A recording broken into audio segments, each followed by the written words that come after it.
Hey friends, I just wanted to pop in and give you a quick little intro for the video that you're about to watch. So in summer of 2017, we hosted Women Entrepreneurs Hour here in Charleston, South Carolina. And two of my favorite guys joined us for that particular event. It's Todd and Steven. And they actually participated in a mastermind group with me where it was multiple business owners really helping support one another and helping one another grow. And these two men became really important to me, really important mentors, and taught me a lot, especially at a time where I needed help figuring out how to grow and to build my team. And so that really is sort of the crux of this conversation today is how do you build your team and how do you start to grow and how do you do that in a way that's really meaningful and connected to the people that are around you and supporting the business that you're looking to build. So we'll talk about all of that inside this video. I hope you enjoy it. And if you have any questions, of course, pop them in the comments below. Chat soon.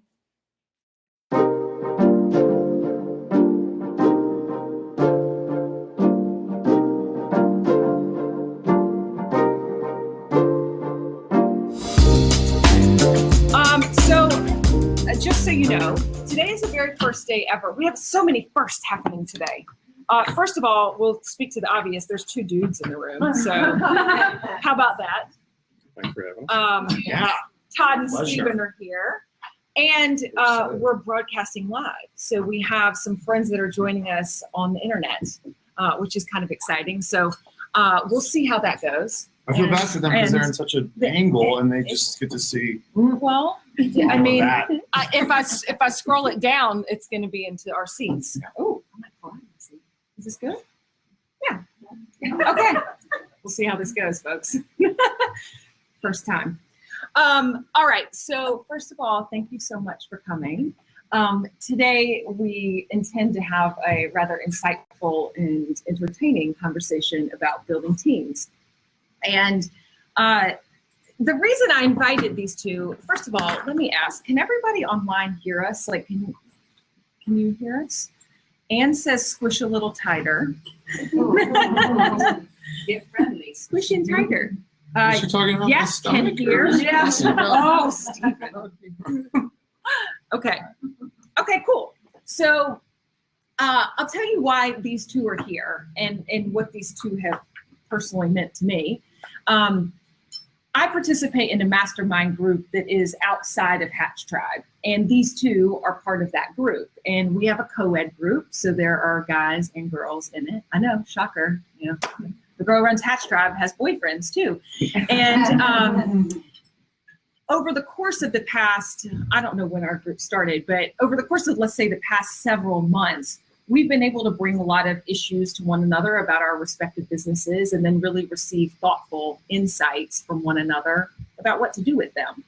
And a big one for me was thinking about how to grow my team and what that meant, because for me, and many of you have heard this story, I had had two failed business partnerships where I had a partner in the company that I was in, and it didn't go the way that either of us wanted. And we wound up splitting and going separate ways. And so I was harboring a lot of story around that. Like, does that mean I'm a shitty manager? You know, what does that mean? Do I not know how to lead? Will I be poor, you know, when I bring people onto my team? And so I brought that issue to these guys and to the rest of our mastermind group and said, like, help me understand what I don't know. Like, as a business owner, what am I missing? And these two provided a lot of thoughtful advice for me around the time that I was bringing on board Marcia, who has since spread her wings and launched her own business. So that's why they're here, is because I have been able to learn a lot from them. And I think they have a lot to teach in this space. So hence Todd and Steve. Thank you. So I'd like to give y'all an opportunity to introduce yourselves, but you've only got like 1 minute. So like, don't go off on like the tangent. Okay. All right. Fair enough. Who are you and what do you do? Yeah, I'm Steven Clarke. I have a real estate business here in Charleston. We're with Keller Williams. I have a team under me there. We also do house flipping as well. And we dabbled in lead generation tech services for real estate agents too. Awesome. Todd. I'm Todd Sevier with the Tabor Mortgage Group. I'm Director of Sales there. We have 29 employees. I have 10 direct loan officers I manage, and then a team of 4 right now. Awesome. Tell me a little about like you outside of work. You've got some stuff going on. Yeah, I mean, I'll go life history. I was born as a cowboy and a cattle rancher in Washington. I moved to Australia with my parents for them to run a resort. Out to California, where I got a degree in screenwriting, and ended up in the mortgage business in Charleston. Roundabout way. Yeah. Todd's also getting married in a couple of months. Yep, married in November. And you have a few dog friends. 3 dog friends. Yeah. What about you? I'm all alone in the world. I have nothing. I have no dogs. I have no relationship. I just really single by myself. He's available, folks. That's right. That's right. We have online friends that we know. Yeah, that's really my personal life, and that's good. I have hobbies. I think I really enjoy drinking red wine a lot, and and reading books and podcasts. Fantastic. Yeah, listening to podcasts. Okay, cool. So let's get a sense for who's in the room to give you guys an idea of kind of who we have here. So first off, who is not yet a business owner but wants to be one? Anybody find themselves in this? Cool. Welcome. Okay, who would say that they're an early entrepreneur, like in the first 0 to 1, 2 years? Okay, cool. Who feels like they're well established? Like, I've been doing this, kind of get it? Yeah. Okay. Who would say that the word solopreneur describes you? Do you mind not know what I'm saying when I say solopreneur? Well, explain it. So solopreneur is usually when you're just a one-woman or one-man shop doing the jam. Who has employees, full-time or part-time? Okay, cool. So we're getting like about 50-50 in this. Can I ask a question? Yeah. Who has a service-based business? And then for that matter, let's go product. Yeah. Cool. Yeah. Elizabeth's like both. Two hands up, all of it. Yep. And online, we've got early entrepreneur, solopreneur, and yeah, awesome. Okay, cool. So let's dig into this conversation around team building. I think what often comes up is a question of how do I know it's time?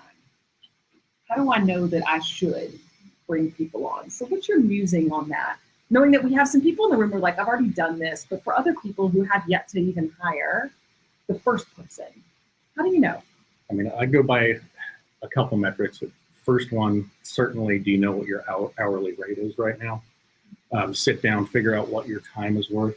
And if you're making decent money and you could be paying people to do things you're not good at, you don't enjoy doing, that was one of the exercises I think we worked on with you, is sit down everything you don't want to do. Yeah. Write that down for 2 weeks, and that's the job description for your next hire. So certainly the hourly rate, figure out if you can do that, pay somebody to do the things you don't want to do. For me personally, a story when I got really too busy in the business. I'm a loan officer, so 90% of my business comes in from realtors. And I was getting really, really busy and not delivering the level of customer service I generally do. One of my top referral partners called me, said, I need you to call this person right now. She wants to buy a home. I called her up. I could instantly tell it was a turn down. It was a waste of my time. Not very nice on the phone to the person. Called this person back, this realtor back that sent me a ton of business and said, burn this phone number. They're never going to buy a house. And she said, Todd, that's my mom. So that was a realization for me that I was getting too busy and I needed to get people in situations that, I was doing too much on my own. And actually within probably 2 months, I hired my first person. That was about 4 years ago. So I worked in this business for 13 years and really didn't have, like, about the first 9, it was just me, maybe one admin type person. And then we've hired 29 people in the last 4 years. That's a little different than mine. Do you want to go with the follow-up? Yeah. Okay, yeah. So I had not been working in the business for 9 years. I had been working for 3 or 4 months before I hired my first person. And it was where we didn't have the revenue to really justify that at all. I actually I took a bartending job to cover her costs. I didn't tell her anybody that. I was snuck away to a place in Charleston and did it without letting anybody know. But how to do because I wanted it to be, you know, X place in the future, and I knew that one hire was going to get me there. So I really kind of started before we could justify it with the revenue. I think that's a good point, and I want to get to that. I want to ask first, how do you know what to hire for? And I think you've alluded to that, but I think I'd love both of your perspectives on, you know, how did you come up with that right job description or the right list of things that you want someone to work on? I mean, I've kind of worked backwards from the things that I'm best at and where's the best use of my time. Like, what can I do to make this business grow? And then take a look at the things that I'm doing that are not achieving that goal. Mm-hmm. There's just a ton of admin stuff in my business, a lot of paperwork, red tape stuff, and I need to get that off my table. So that's kind of how I've worked. I also work specifically in my industry with a coaching group that has very, very specific stuff. But it's like, once you're doing this amount of business, this is the person you hire, here's their job description, which has been a huge help, and that's helped me grow so quickly. So almost 40. Got it. What about you? How did you decide? Yeah, we take into account, I have a business partner as well, and we have always really, really focused on taking into account what we're good at and what we're not. I feel like maybe both of us have a little bit of extreme personalities in that. I'm really, really excellent at like one or two things, but I would say not even subpar, just really bottom of the barrel at like a lot of other things. So finding out what that is, being real to yourself, and I think through our mastermind, as well as just kind of talking to other business owners, a lot of them aren't really real with themselves about what they're good at or not. There are probably one or two things that y'all are phenomenal at, but the other 80% might be kind of shitty at, you know? And so being real with yourself, saying that's okay, like don't have to apologize to yourself, and then hiring someone that is their core strength. So kind of everybody we hire, we really try to find out what are the one or two things they're really good at and build their job description and kind of their worth to us, to the company, through that and around that. I think what's interesting is I was noodling on this idea and conversations I've had with so many of you around concern, especially around hiring someone. And I think what happens for many of us is when we start a business, we bootstrap it and we learn how to do everything because we have to, right? And so you become a jack of all trades in some degree or another because you've had to. But at some point, that chapter can come to a close. And frankly, it's necessary if you want growth out of your organization and you want to generate revenue that you simply can't do being a shop of one. And I think Stephen's point is really valid, that we have to be clear about the stuff that we're good at and great at and the things that we suck at. Because if we keep doing that stuff, like how much longer is it taking us to push these things through? We're really not the best person to be doing the job. You know, like, would you hire yourself to do your own accounting? No, you'd hire Meg, you know? So I think that's the joke we always give. We're always joking about accounting. So talk to me a little bit about this sort of the chicken before the egg question of like Belinda, when she came and spoke here, she said, if you're thinking it's time to hire someone, it's probably already too late, right? And there's this idea of like, well, do you wait until the business has risen to a certain level where you can afford to put that person in the role? Or do you take a leap of faith and you put the person in before you go generate that revenue? What's your perspective on this sort of chicken before the egg? Well, I think you've hired in advance. Why don't you start on this one? Yeah, I do hire in advance. advance. I still am hiring in advance. I have probably more support staff than actually people that are bringing in, you know, revenue, which is not great. But we're building up a team to do something, right? To be something in the future. So hiring someone for $40,000, $45,000, $50,000 a year. You're like, oh my gosh, I don't have $50,000 in the bank account. Or maybe you do, maybe you don't just want to spend it on that. I used to think about it that way, and then I thought about paycheck to paycheck. So what am I paying them every 2 weeks? Or what am I paying them a month? And then it becomes really more manageable, at least in my head, to say, oh, that's $2,000 a month. Can I part with $2,000, $3,000, $4,000 a month and then revisit that in 30 days and tweak it and make maybe a better decision or switch their job description. So realizing that that money is not just all at once, that it's very incremental, and that you can really track their progress. So let's say it's someone that's supposed to bring in sales, because we basically both have sales teams and sales organizations. In 30 days, are they bringing in sales or not? And if not, maybe that's not the best position for them. Maybe we should switch them to admin, or maybe we should switch them out of the company, or something like that. And then 60 days, let's revisit it again, and 9 days, revisit it again. And we've had a lot of success doing that, just like kind of biting off very, very small chunks. And the majority of our staff is virtual, so they're very inexpensive. We're going to talk about that. Yeah. Let me get your thoughts on this question. Yeah, I mean, for a long time, I hired way too late, which is, I think, the way people most do it is kind of panic mode after you realize that you're 90 days behind where you need to be. Now we really try to look at it from an ROI standpoint. So if I hire this person, I pay them $3,000 a month. That gives me an extra 2 hours of prospecting I can do a day. That's going to allow me to bring in $25,000 extra income to the office each month. If I can look at it from that standpoint, it's fairly easy to do. The important thing there to do on that side is to follow up with it and make sure you're actually getting that return from those people that you hire, because it's easy to bring in people. You talk a little bit about bringing in people and they're not necessarily good at that. You move into another role. That's something that I think a mistake that we've made that I think you've been more successful in. Let's talk about Very successful.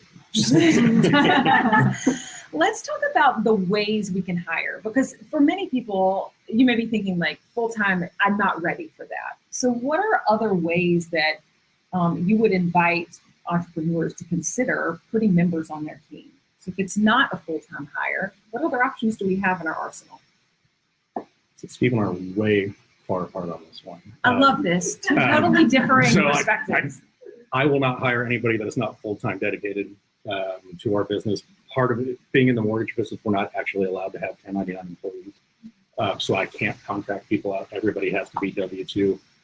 We have had people coming in, because it's a commission-only position for a lot of folks, where they want to come in and have one other job to kind of smooth through that first 90 days, 6 months. And universally, they have failed. You have to go, in our particular business, you have to go just dive in to the deep end and go for it. On the flip side, I know Steve does it very, very differently.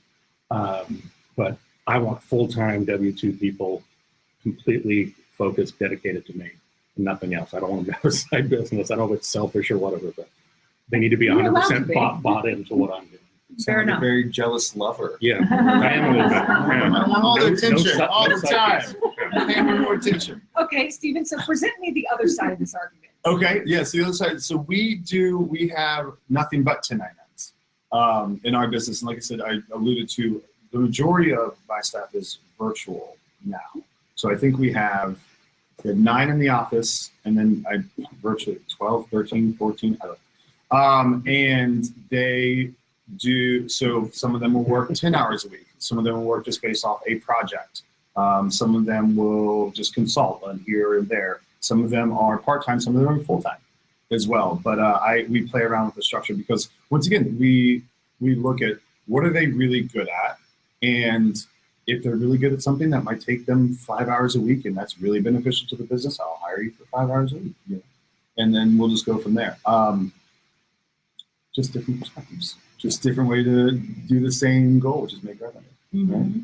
Talk to me about you've also hired people remotely, like through Upwork or something of this nature, right? Upwork or Elance. Talk to me a little bit about that. And that might be something new, so maybe back up and explain a little bit what that looks like. Is anybody familiar with Upwork? Just kind of off the, okay, great. Yeah, Upwork is one of my favorite websites. There are other ones, but Upwork is where I spend the most money on. So they're freelancers from around the world and around the globe, and they're less expensive than, let's just say, a domestic employee would be if Todd hired you here.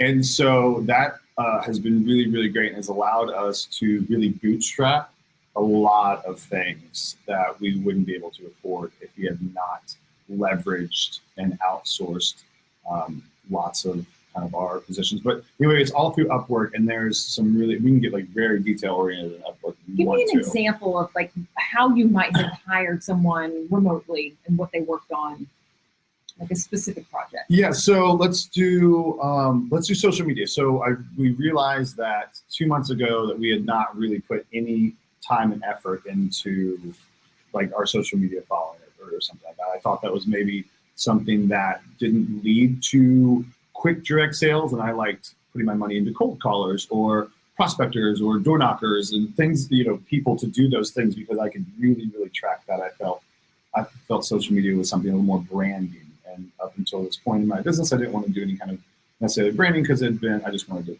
to make some money. But so what we did is we hired someone on Upwork to do, I think it's like 15 hours a week. It is a $3.50 an hour person. It is in the Philippines, and they are working. Yeah, they're working. And why the Philippines is because they share a lot of. So if you call like Google or Amazon or whatever and get some kind of person on the phone with customer service, they're all in the Philippines because they share a lot of the same kind of Western business practices as opposed to like India or China or something like that, kind of just in general.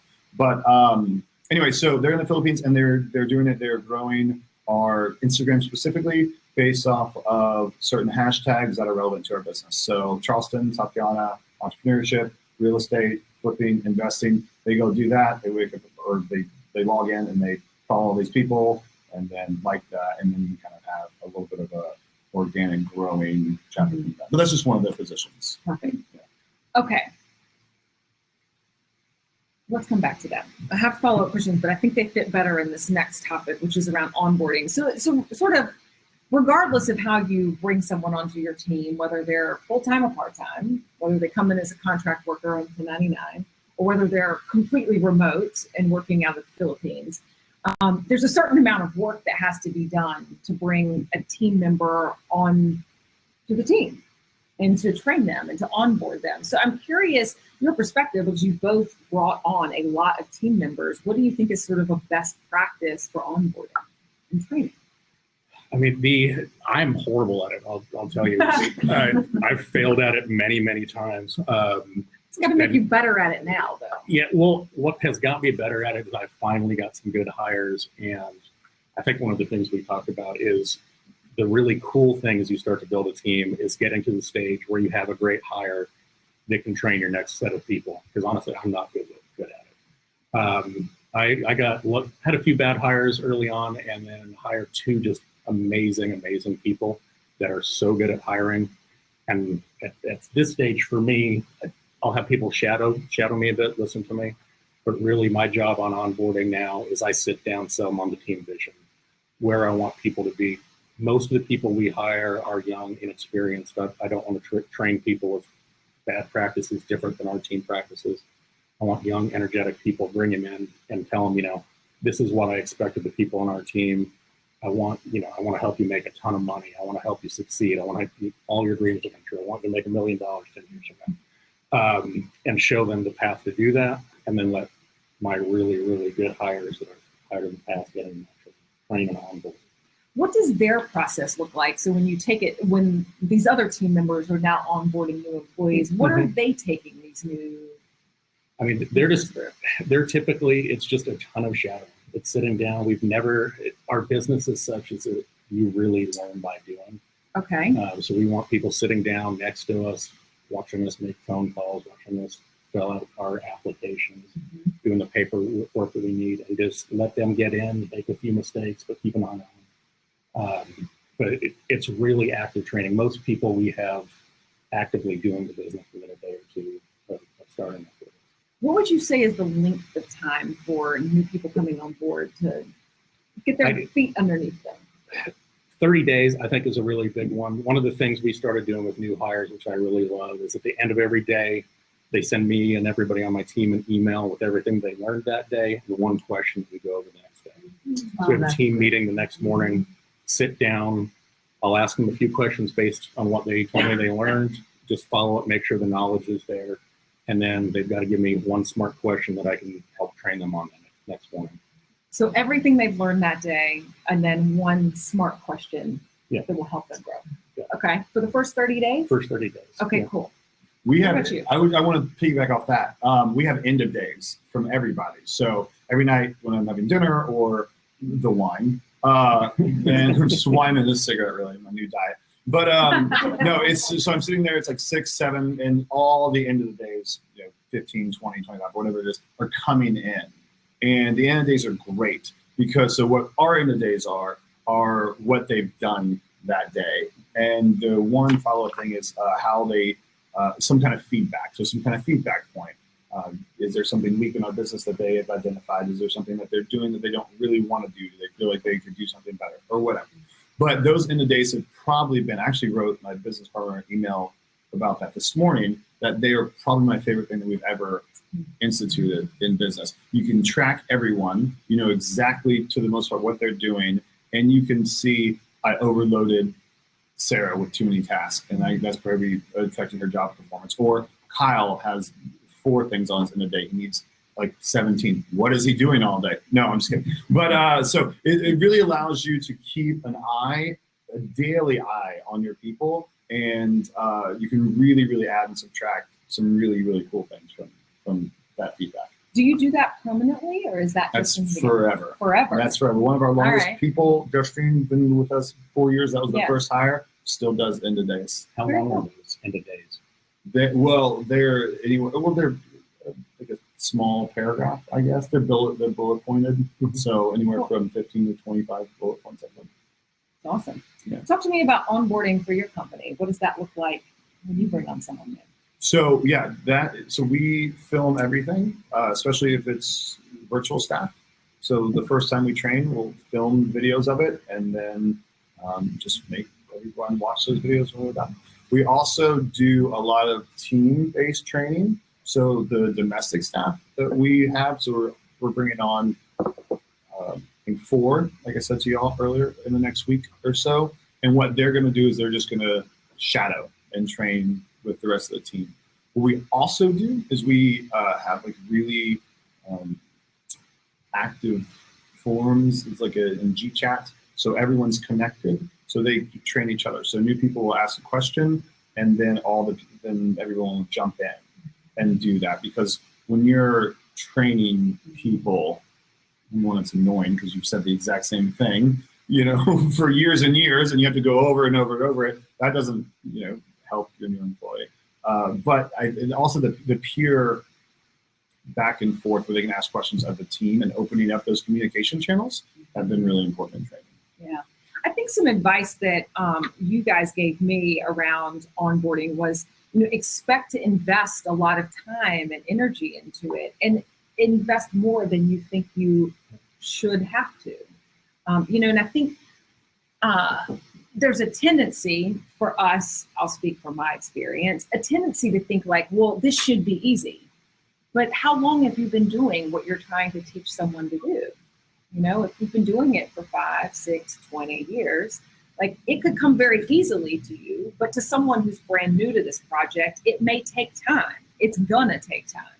So I think impatience can flare, like, shouldn't she be on board already? Or shouldn't he already know this? And just taking that back down, like, do we need to repeat this and keep going back until we've got someone who's truly trained? Because it's an investment in your own future if you can spend that time with them and train them right as opposed to train them wrong. Just to piggyback off that too, real quick, one of my favorite things is once they go through some sort of specific training, especially let's say they're domestic and we're in the office and we're training, we will have like a whiteboard or a chalkboard or something. And I said, you got it. And they said, yes. And I said, okay, explain that, teach this back to me. Mm-hmm. And it is shocking what you learn from that. Not even, they could knock it out of the park, but just the way that they have taken the information and the way they're looking at it, you can correct a lot of mistakes moving forward just by seeing how they're processing what you're saying and giving it back to you. For sure. I was going to add one. The first 30 days is critical. One of the things I think I've failed at, which I've recently kind of figured out, is training is forever too. If you taught somebody something 6 months ago, there's a good chance they forgot it. Phones are really important in our business. So I go sit down with somebody on the phone, see how they're addressing customers. If there's key things we've talked about before that are missing. And to follow up on what Steve said, I have team meetings every morning now, so I have one brand new hire that's been there 2 weeks. So when questions come up, the great thing for me is I got somebody hired 6 months ago. I'm like, you go ahead and explain that to the new person, and you can see if you've, what gaps you've got in their training. Yeah, good point. A word that comes up for me around this a lot is sort of that establishing trust between you and your team, or you and an employee. How do you think that's built? When it comes to growing your team, no matter whether they're internal or external, developing that rapport and that relationship that says like, hey, I trust you as an employee to go do the work, and that they can trust you, that you have their interest in heart as well. I mean, I like to be very clear with everybody that I have failed much more than they ever will on that job. It's going to take a lot of time for them to catch up with me. I like to share mistakes. I think one of the mistakes most people make starting out, there's a manager at our office right now, I'm spending a lot of time with her on, is that once you move from being an employee or a single person into managing, you feel like you have to be this amazing, impressive, all the time, 100% professional person. And that tends to turn off people underneath you. One of the things I've learned is just share pain. Let people know your personal problem. Don't come in and just unload on them on your day's issues. But let them know when you're struggling with something that you're a human, that you failed at something. Be yourself. That's one of the things I'm working with this one manager at our offices. I think she's just like this amazing, funny person. I tell her to be 2 Drink Amanda. Because when we hang out with her, she's amazing and funny, and she gets in the office and it just becomes this very narrow person, and that can turn people off. So I think just being yourself is a huge part of building that trust and showing people that you're human. Be friends with them. All right. What about you? Thoughts on that? That's a toughie. There are people in my organization that have never spoken to me. Or met. Explain. Yeah, so lots of the virtual staff I've never met or seen. Fair enough. The 4 people that we're bringing on right now, I have not met. So I'm probably not the best to field that question, right? Okay. They just know me as someone that emails things to them at 3 a.m. Yeah. Yeah, I guess it's different with virtual staff. When you think about the people in your office, how did you develop that trust with them? So that's probably something that we are struggling with, and even they don't see me too much. And that's fine. That's what I want, right? I don't want me to get hit by a bus and then no one makes any money and I have to go find new jobs and everything is wrecked and destroyed. I want the business to be an organization that's living and breathing by itself. I don't want it to have to rely on me. So some of that is intentional. Yeah. I have learned or felt, and I don't know, I think Todd's good at this too. I felt that when we have become too chummy, to use a word, it negatively affects us. You lose some of the hierarchy that you kind of need with an employee sometimes if y'all are, I don't know, hanging out outside of work, if you're going to do fun things, if you're drinking together, or whatever, if you're, and not to be disingenuous by, being something that you're not, but like you said, maybe not laying it all on the table or whatever, because I found people, and probably just unintentionally, I've liked them, so they've slid here and there on things, and I've been okay with that, and that's fine. And then it ends up you get taken advantage of, and who cares about your ego? But the revenue line will tell you what you kind of really need to know. So I don't know. It's something that we're working on. I think it's an interesting nuance because for so many of us, as you start your business and it's you, and then you start to bring people in, naturally, because it's a tiny, tiny team, there's the tendency to divulge all, and you get to a point where it's like, well, you can't share everything that's happening. And in part for the safety of your teammates, if things are happening at a high level that could feel volatile, perhaps, you don't necessarily want all of your staff to feel like their job is volatile. So I think it's a little bit of protecting the teammates that you're working with and also keeping like an appropriate professional relationship, but also being a human. Right. Like it's a delicate balance. I guess there's no perfect answer for that. If you have the perfect answer, please let us know. Something to trust, like paying everybody on time, the exact Yeah. date, time, consistently. Good point. That's something really, really small that I've always been really psycho about that. And that develops trust, right? So everybody knows that, like, okay, this is trustworthy. I come in, I do my business, and then I get what they promised me. Yeah. Is everybody familiar with languages of love? I mean, I think that's really key as well, to figure out where your people stand on that. What is their love language? Yeah, because I've got people that I could throw thousands of dollars at them and they don't care. All they want me to do is come in, once a day and tell them they're awesome. Yeah. And then I have other people that compliments do nothing for. That are just engineers and just give me more money. That's all that I care about. My love language is food, so. Yeah. I didn't see that one on there. I made it up. Okay, let's talk about culture a bit. So, no matter whether you have a team of 1 or a team of 100, I think there really is this question of how do you build a culture that people want to be a part of? And especially as you grow, how do you bring that forth? Whether it's, happening inside the 4 walls of your office or kind of how you show up in the world. So what's your perspective on building company culture that really matters? Has everybody done, probably at some point in time, the mission statement, core value stuff? Who finds it really useful? I mean, we've been going back and forth with this. We've spent like 3 years where we do an offsite thing and get mission statement, core values, and we come in and everybody supposedly has buy-in, and we're generally hungover because we went out the night before. So it's not super useful. I feel like they've always been overly complicated. It sounds like everybody else's stuff. For me, it's come down to really just simplifying it down to one simple statement. I really love the book, The One Thing by Gary Keller. And for me, it's been succeed by helping others and just showing my people that that's really, really what I believe in. It's up on my wall. What did it say it again? Succeed by helping others. Okay. Instead of like core values and this, and I think that stuff gets lost. But to every day, it's on the top. I have a get shit done list that I go through with my staff every morning. We have a team meeting, and that's the top thing on there. And for something to be an A, which is the top priority for me, has to fall under that succeed by helping others. So I want them to see me doing that every day, and I want to let them know how they're doing it every day. How about you? How do you build culture that counts? Yeah, you have a great culture. He has like you have Nerf guns that you shoot at people that work for you. Yeah, we do pranks all the time. Yeah. Like the inflatable dinosaur suits, Nerf wars. We have fun.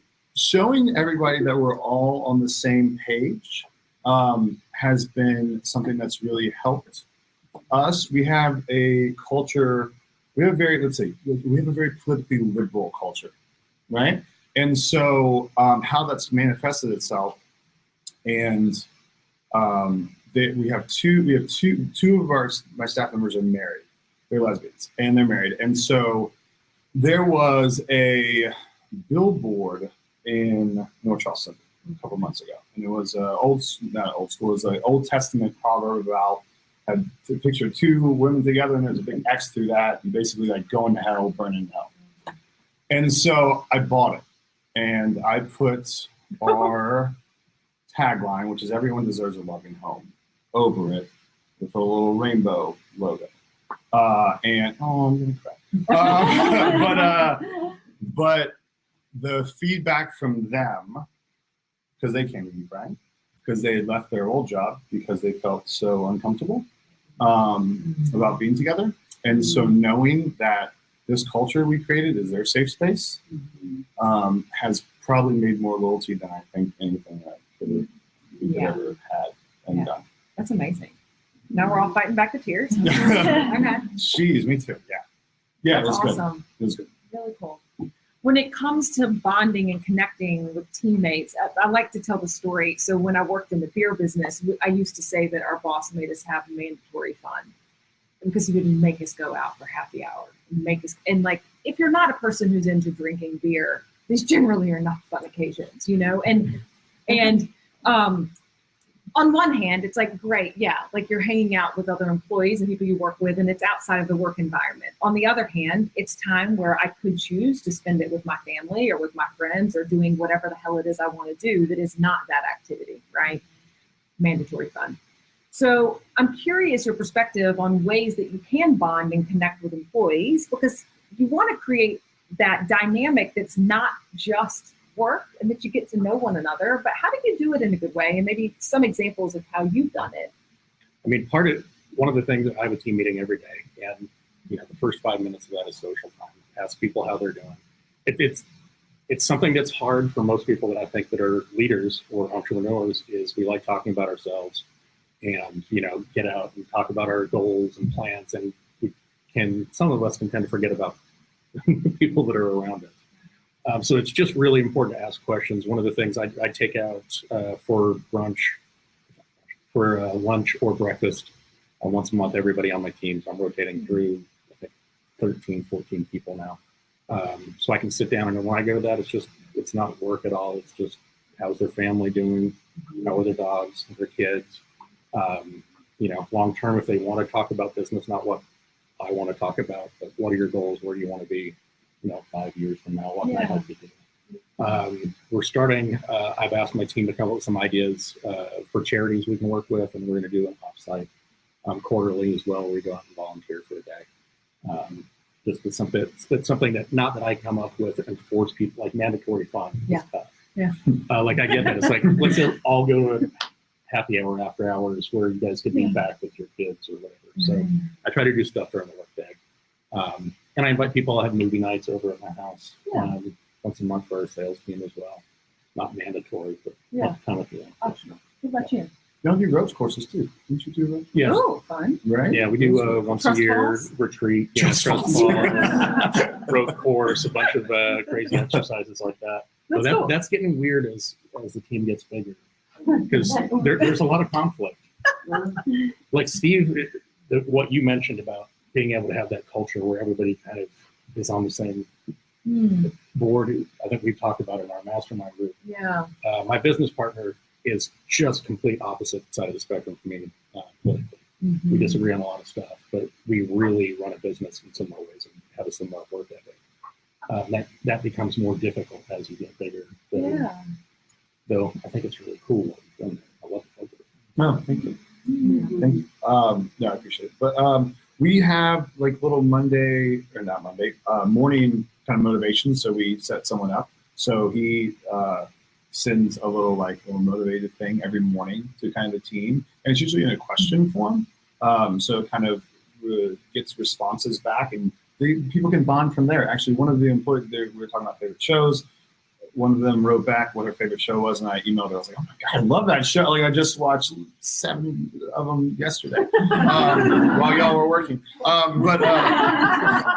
So those kind of things help, I hope. And something specifically too that I've been playing with my mind a lot about a sales organization. I've read a lot on, and this might not be applicable to y'all, but not putting your team in competition with each other.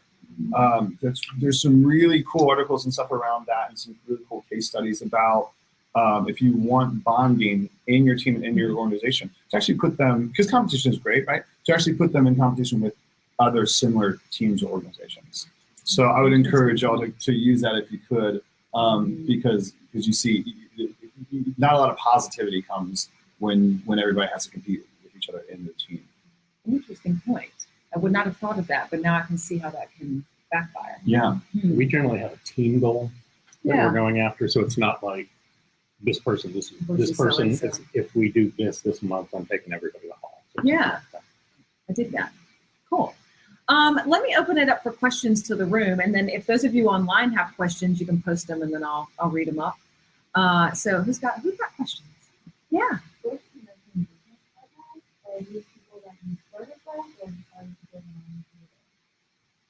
For me, it's somebody I've worked with. I've been through a few companies. I started in the mortgage business right before the crash, so things got a little crazy there for a while.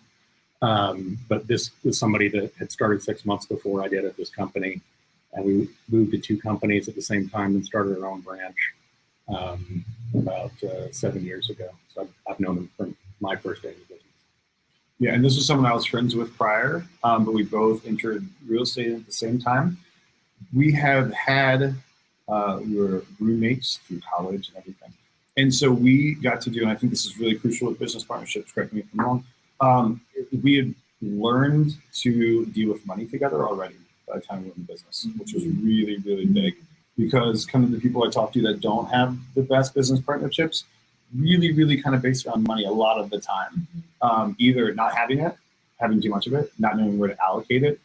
Because who would have thought, you know, when you start a business and you have $0, oh shit, now I have 100 and something thousand in my checking account. What do we do with now? You know, so knowing like where y'all are going, especially in terms of money and how to interact with that, has been a massive help, I think, a big blessing. Another question? Yeah. When you guys started beginning your entrepreneurship, did you feel like you had a sense of community or like a tribe? Let me good support group? I'm going to repeat this for online. I realized I didn't do that. So Molly asked when these guys started their businesses, whether or not they felt like they had a sense of community, something like Catch Tribe or similar. Like, capture that okay? Yeah, exactly. Okay. Mm-hmm. Good. I would say for me, absolutely not. I felt very, very much alone. And since I've invested more in mentorship and coaching and groups like this, it's been amazing how much we've grown. We grew just very, very, very slightly forever. And about 4 years ago, started making big investments in getting out and coaching.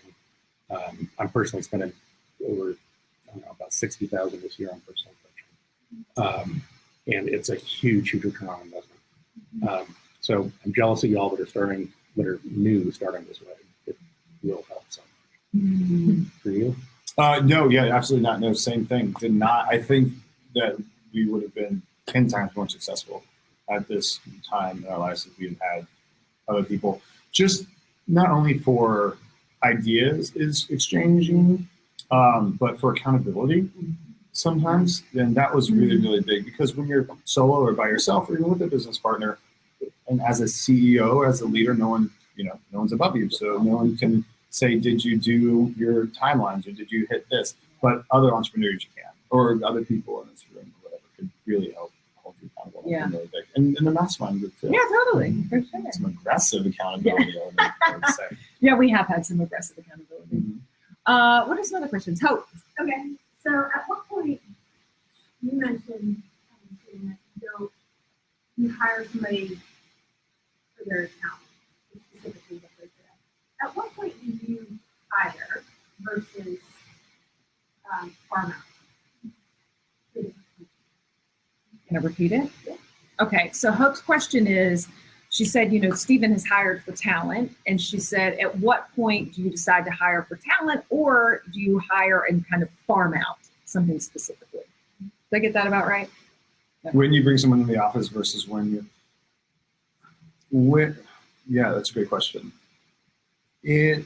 So some of the functions of the people in the office are more verbal communication based, right? So there's sales calls or door knocking calls or open houses or whatever.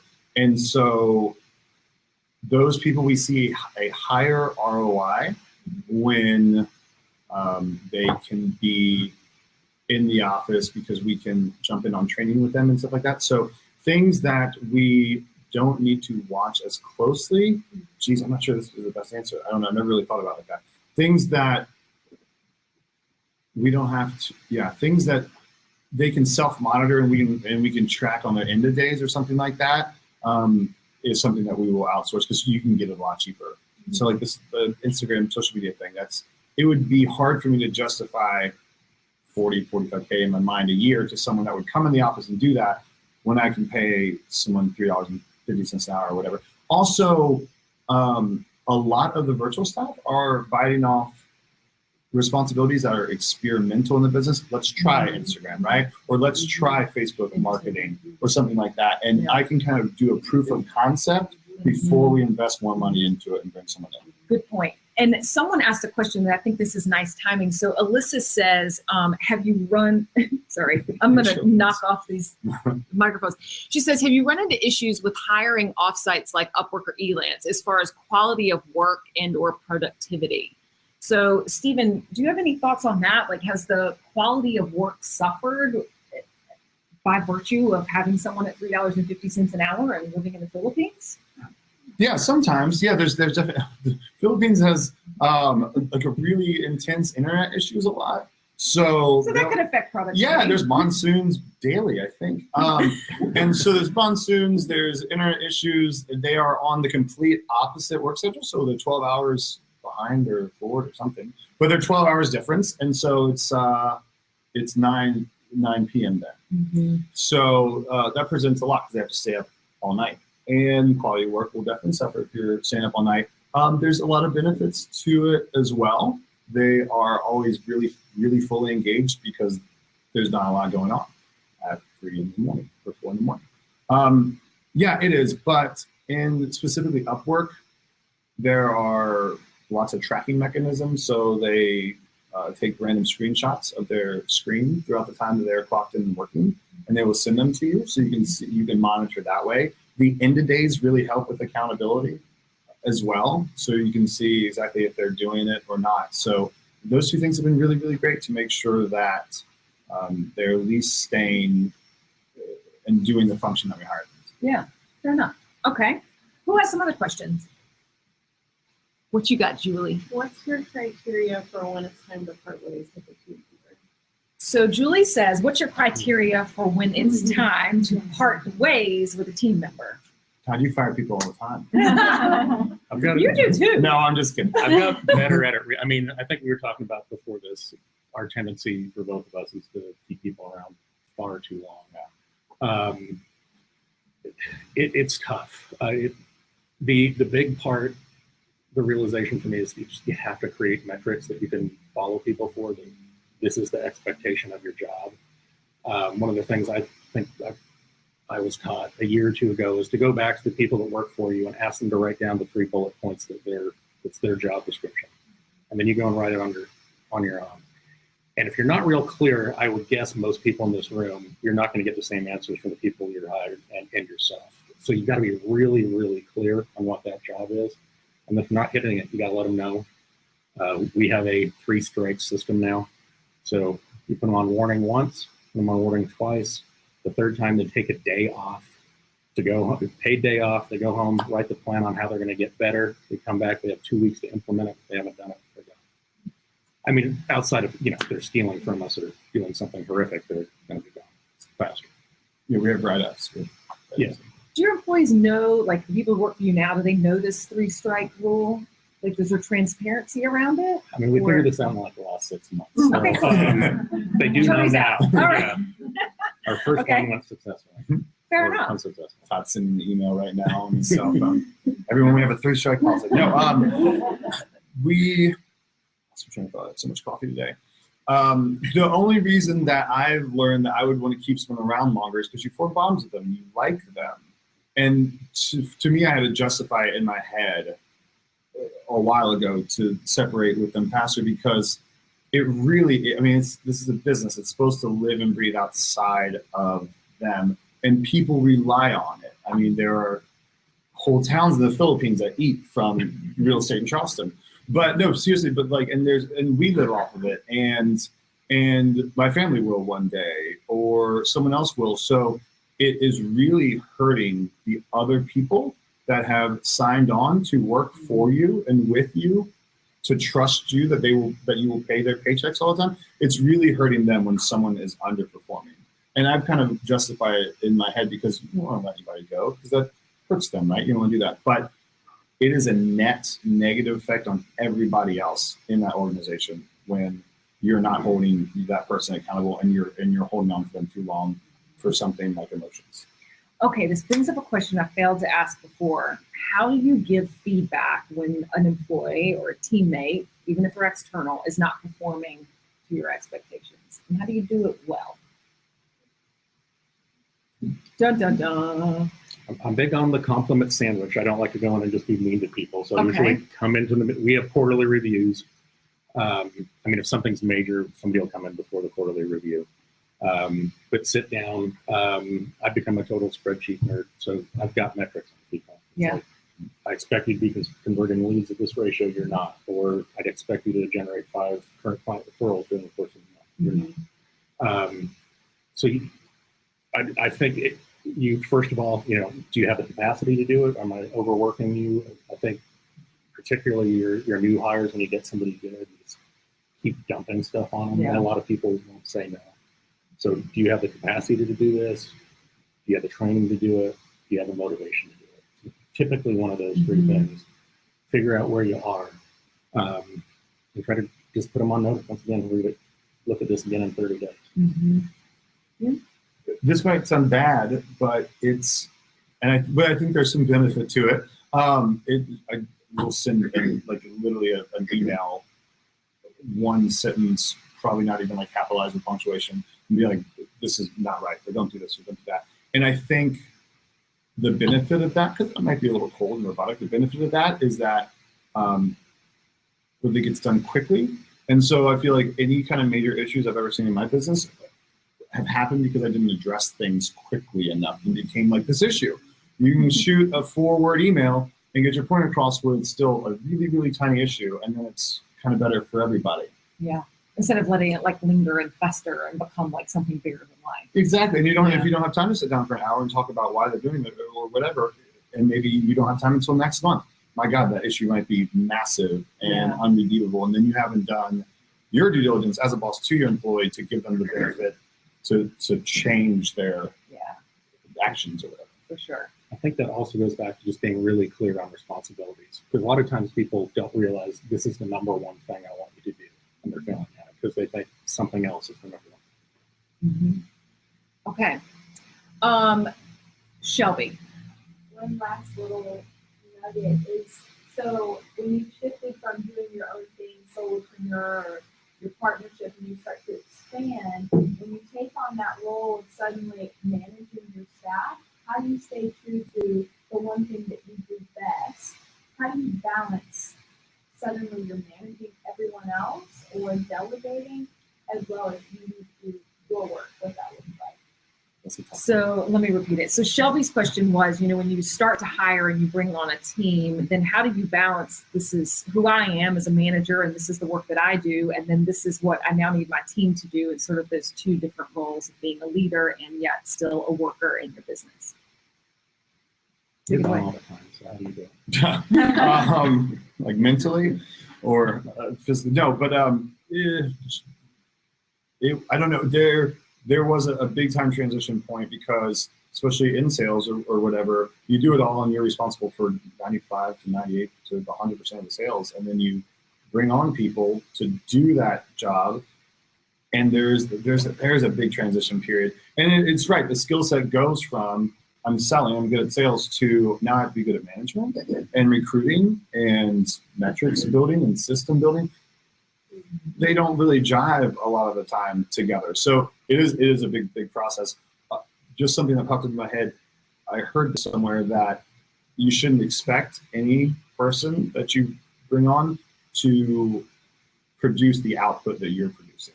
Maybe you are 2 or 3 employees. Maybe you're 10 employees that you need.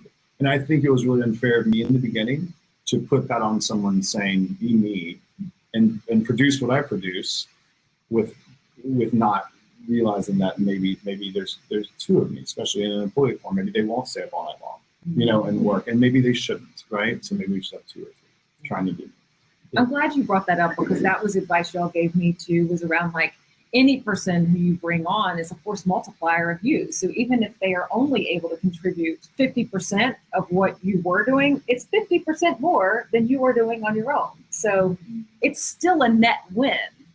Still more than you were doing when it was just you. Okay. Part of the delegation is realizing that they're not going to do this well, probably, or at least a lot of the time. Sometimes I do have hires that do things better than I ever did. But realizing you want them to do 70% as well. If you can hire somebody and that frees you up to do this force multiplier stuff, to really do the things that make the business grow. still a big success. So we have to wrap this up, but I feel like we could be here all day.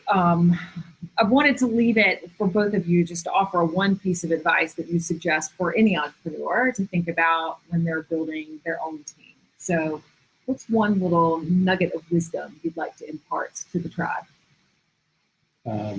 Certainly, I'll give two if I can. Okay. Certainly make sure you do the free job responsibilities. That was huge for me, realizing that people I'd hired didn't know what their job was.